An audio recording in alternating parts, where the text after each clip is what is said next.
Okay, shalom, shalom. How is everyone doing? How is everyone doing on this beautiful Monday? So, I wanted to talk about this new Kelly Price update. So, let's listen.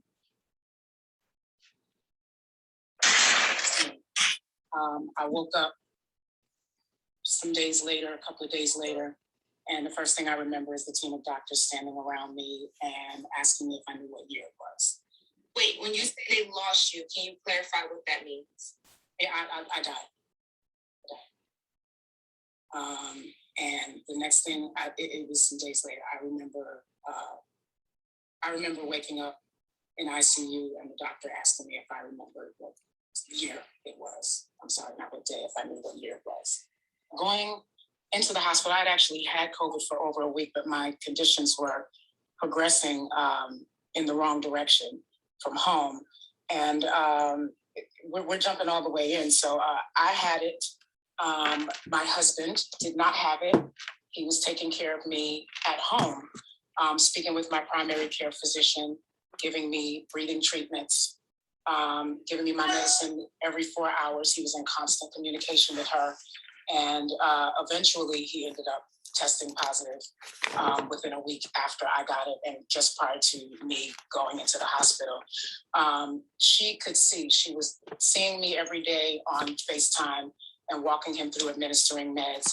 And when it got to a point, my temperature had raised right to about 103 and my breathing was extremely shallow. And so he called the ambulance. And so I had to go to the hospital. Though I was discharged, the hospital needed beds. I was able to go home and go home with oxygen,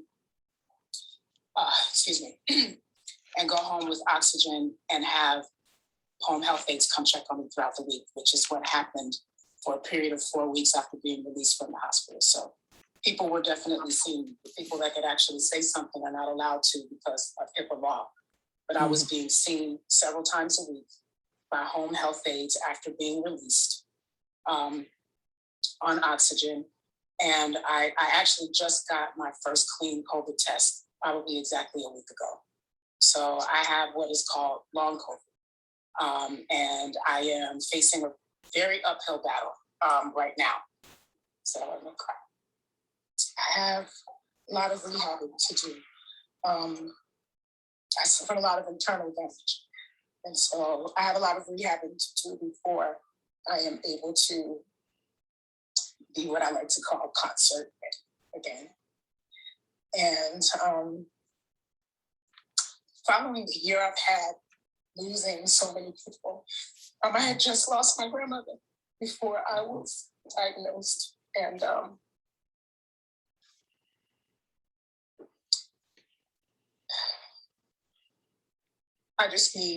I feel like the only way I can focus on me is to actually focus on me.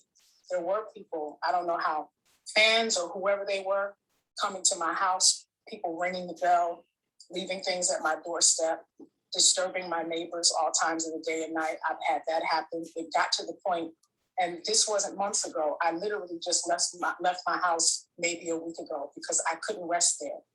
My doorbell was being rung all hours of the day and night. I turned off everything. I wasn't on social media. It hasn't been 2 months since I've seen my sister. It's been a year. I haven't been in the same room with her since my mother's funeral. Prior to that, we hadn't seen each other all pandemic long. That's not new for us. It's not new for us. We've been strained for a very long time. I was never missing. I was in my home. I was being seen by doctors. First and foremost, the 2 people in the house with COVID, we both had COVID. There was no visiting. There was no visiting the house. We both had active COVID cases. Everyone in my family knew exactly where I was. And I have to say that it's really disappointing that things came to this, but it was not true. And even when it comes to my daughter, I feel like she was easily manipulated. People are saying she's a kid. She's not a kid. She's 27 years old. She's my youngest. But in that situation, she was easily manipulated. And to go along with that, She's my baby. I have never been in danger. I am not in danger right now. I am focusing on putting myself first.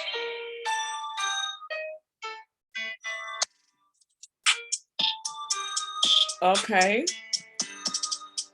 In this interview, this interview was with TMZ, and the YouTuber is Gunsmoke Blog.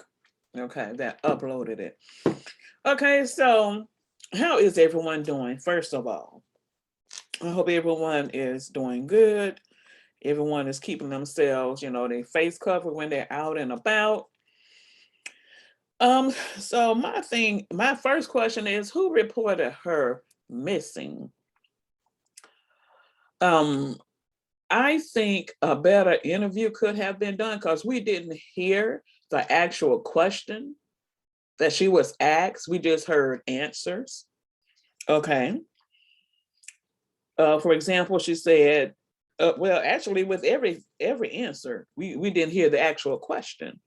Okay, daughter manipulated. I'm just going to assume that her daughter was manipulated and going along with everyone saying that she's missing, because like she said, her and her sister has been estranged. Okay, so how can someone that you've been estranged with, how can you say they're missing? Okay, you're not her guardian. It's not normal for you to see her. So how can you say she's missing? That was my thing too, is when they said that she was missing. Who could say something like that if it's not the children, because who else? So evidently it was out of line to even say that, because she said her daughter knew exactly where she was. And so therefore she really wasn't missing. Okay, so for her sister to say that she's missing when she knows good and well that they don't even talk like that, she's not missing. She's only missing if it was someone that she's normally around and they haven't seen her in a while. So y'all know how that goes. Okay, so I can understand her saying that she was sick with COVID, and when you're sick, you need give me a second.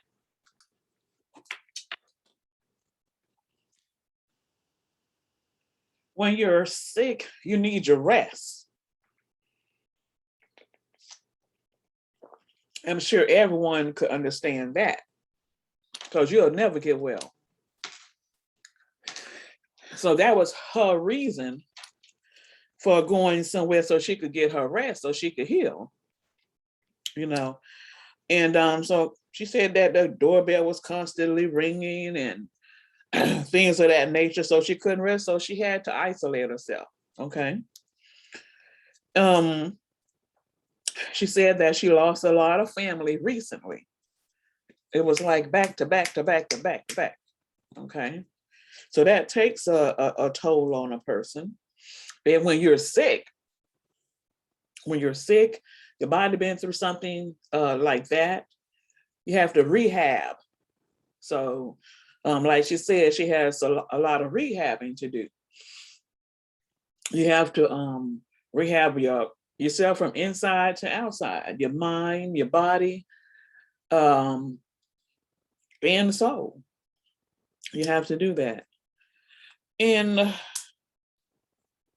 why did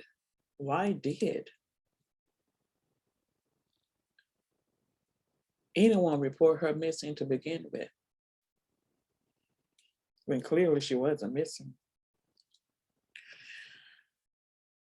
I'm glad she's safe, because when they said that she had been missing for a month, and then they said there's no foul play, there wasn't any foul play. When someone says those two things, it's like the person is gone, deceased or something, but she's not. So I'm glad for that. So y'all tell me what y'all think about all this. And I've seen some people say, well, why didn't she at least call her sister? She just told you. There's no reason for her to call her sister. They're not like that. They're not like that. They're not like that. But who she's like that with, which is her children, knew. Okay, so my thing was, the children knew she wasn't missing. And the children knew that all this chaos was going on surrounding her, that she was missing. So my thing is, those grown kids should have came out and said, she's not missing. I know where she is, and stop this. That's what them grown kids should have done, instead of letting this go on and on and on. Because the only individuals can report her missing is those that's around her on a regular basis and hadn't seen her. And that was not the case. Her kids knew exactly where she was, so therefore none of this should not have even happened. This came from that sister trying to stir up something. I can see why she don't fool with them. There's people I don't fool with. I'm telling you that right now. So y'all tell me what y'all think about all this. Like I say, I'm glad she is safe. Y'all please like, share, and subscribe. And please hit that notification button so you will be notified when I am dropping new videos. Shalom.